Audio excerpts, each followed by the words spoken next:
Equiduct est un marché boursier réglementé européen destiné aux investisseurs privés. Equiduct permet de tirer parti de la nouvelle concurrence entre les bourses en garantissant aux investisseurs l'exécution de leurs ordres au meilleur prix, toutes plateformes confondues. Bonjour à tous, bienvenue pour le Duplex Bourse de ce lundi 21 janvier 2013. Comme toujours, nous rejoignons nos experts à la salle des marchés de Bourse Direct. Et aujourd'hui, c'est Thomas Monsaint-Jean qui répond à nos questions. Bonjour Thomas. Bonjour Roxane. Alors Thomas, une journée qui s'annonce calme en raison de la fermeture de Wall Street. On y reviendra. Pourtant, le CAC 40 ouvrait en légère hausse ce matin. Quel est votre pronostic pour cette journée ? Oui, alors, marché relativement indécis, effectivement, avec la fermeture des États-Unis pour Martin Luther King's Day. On a l'investiture de Barack Obama également aujourd'hui. Le marché est ouvert en hausse, légère baisse ensuite. On est revenu en territoire positif, on gagne 0,30%.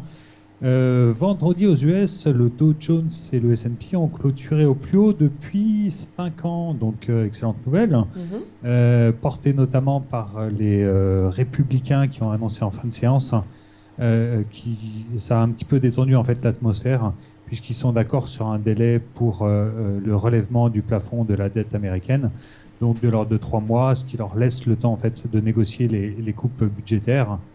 Donc le Dow Jones a gagné 0,40%. Il y a également quelques résultats de société, puisqu'on avait Goldman Sachs et General Electric qui ont annoncé des bons résultats qui ont porté l'indice. À l'inverse, Intel a chuté quand même de 6%, AMD moins 10%. Les résultats étaient inférieurs aux attentes pour Intel. Donc des résultats mitigés aussi donc cette semaine. On aura également la banque du Japon qui doit se réunir demain. On n'a pas de grosses surprises à attendre. Ils vont continuer à racheter massivement sur le marché jusqu'à ce que leur inflation en fait dépasse 2%. D'accord. Du côté des supports et des résistances techniques, qu'est-ce qu'on surveille aujourd'hui ? Alors, fin de semaine dernière, on a cassé la grosse résistance majeure qu'on avait à 3730. Donc, on surveillera à 3755 pour viser 3790 ou 3830. Ça, c'est pour les très, très optimistes.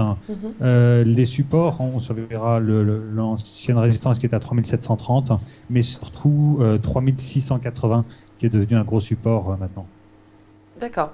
On parle à nouveau de Carrefour. Le distributeur voit sa note relevée par Crédit Suisse, les analyses de Crédit Suisse qui placent le titre dans leur valeur recommandée. Comment va se comporter le titre suite à cette annonce ? Alors, le titre ce matin réagit très bien, forcément. Bonne nouvelle au niveau des analystes. Le titre gagnait 2% sur le marché.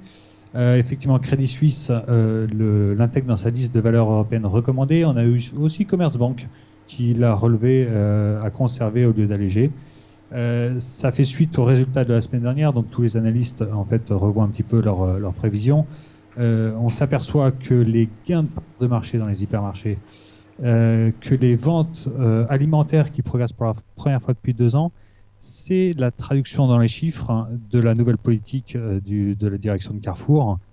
Un retour aux fondamentaux, des publicités comparatives, un marketing très offensif. La direction en fait se recentre sur une seule et même marque, donc Carrefour. La puissance de la marque, c'est véritablement le cœur du métier qui ressort. Ça commence à se traduire dans les chiffres. Il y a en revanche quand même de nombreux défis qui sont encore à relever pour la distribution européenne et pour Carrefour, notamment un chiffre d'affaires qui risque d'être relativement stable au niveau européen, avec une baisse notamment en Espagne pour Carrefour, donc des relais de croissance à trouver en Amérique latine, en Asie, pour augmenter son chiffre d'affaires, et puis un beau retour de la rentabilité en France. Et donc une stratégie relativement gagnante pour le distributeur. Du côté des bancaires françaises du mouvement ce matin, BNP Paribas se sépare de son fonds spécialisé Clean Energy Partners. Crédit Agricole CIB, de son côté, promet des économies conséquentes dans les 3 ans à venir. Est-ce que vous pouvez nous en dire un petit peu plus ? Alors effectivement, pas mal de nouvelles au niveau des bancaires. BNP se sépare d'une activité de capital investissement dans les énergies renouvelables. Il faut savoir que ce sont des activités qui sont assez gourmandes en capitaux propres. Donc les banques cherchent à s'en séparer un petit peu pour revenir à des ratios de capitaux propres un peu plus intéressants. Il faut savoir que ça ne change pas véritablement grand-chose pour BNP, qui va continuer à distribuer en fait ce type de produits et ces produits-là spécifiquement. Oui. Donc, c'est pas une très très grande nouvelle, mais on s'aperçoit que la mutation est un peu en route. Le BNP doit annoncer son plan Simple and Efficient 2015 très prochainement, qui va se traduire en fait par des réductions de coûts essentiellement, et ils vont investir pour cela. Donc le titre réagit assez peu ce matin, même si les autres bancaires sont un peu plus en hausse, notamment Crédit Agricole qui gagne un peu plus de 1%. L'actualité sur la société, c'est des économies, des nouvelles économies, j'allais dire, sur la banque de financement et d'investissement. Ils annoncent 200 millions d'euros d'ici 2015. C'est en fait un nouveau plan qui fait suite à celui de 2011, qui s'était traduit par 1750 suppressions d'emplois. Ça va se poursuivre, hein, même si la société n'annonce pas de plan social en tant que tel. L'objectif, c'est toujours le même, hein, réduire les activités de marché pour répondre en fait à des critères de valorisation des fonds propres, hein, des bancaires. La semaine dernière, on avait Société Générale, hein, le directeur financier prévoyait des réévaluations au niveau de la dette au prix du marché et des dépréciations dans le New Age.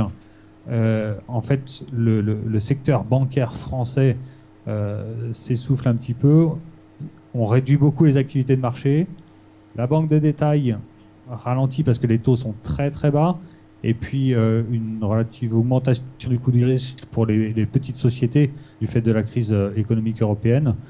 Donc il y a pas mal de défis à relever. Et puis progressivement, les bancaires réduisent leurs coûts. Donc elles relèvent le défi.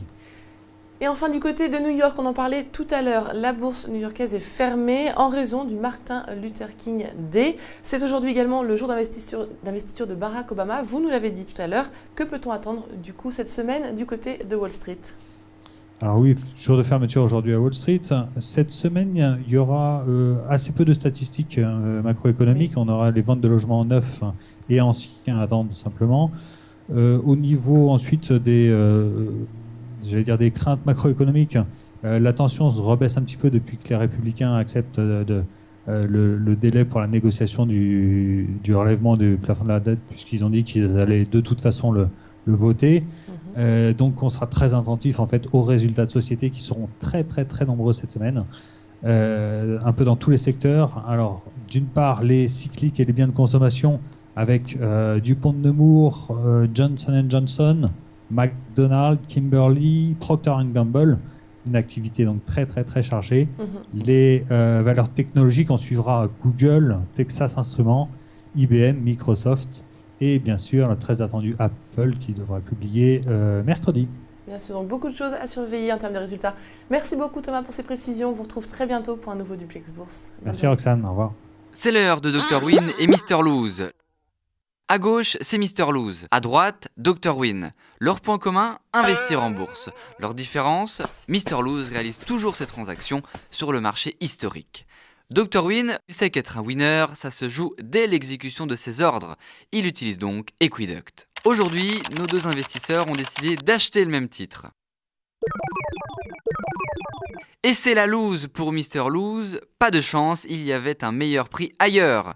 C'est tout l'inverse. Pour Dr Win, son ordre est exécuté à un meilleur cours que sur le marché historique. Dès l'exécution, il fait une meilleure opération.